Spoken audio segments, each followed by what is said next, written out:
kersaning anu agung ku kersaning anu agung geus pinasti panggih geus pinasti geus pinasti panggih jeung dua rupa perkara senang paselang jeung bingung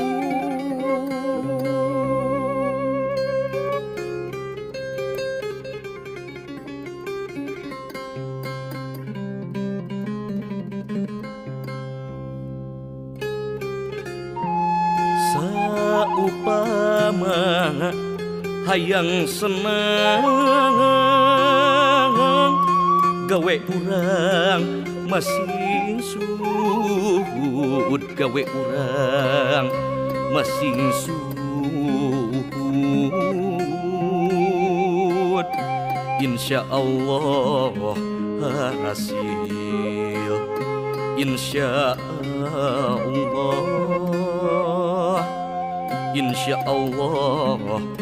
hasil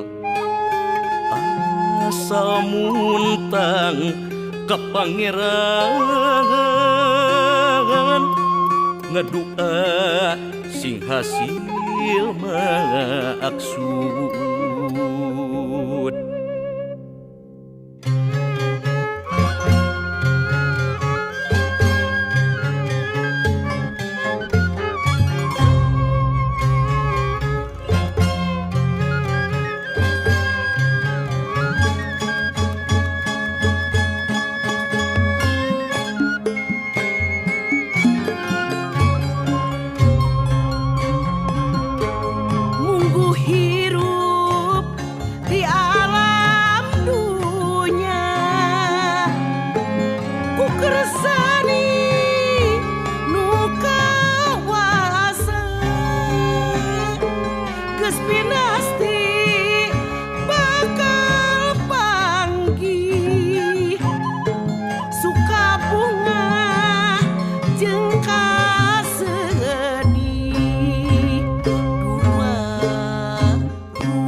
saupama hayang senang kudu usaha berjuang dina laku lampah jujur ulah dibarung takabur pareng panggih jeung kasusah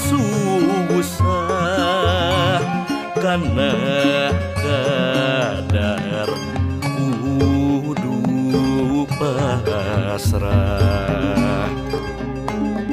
ulah betot nya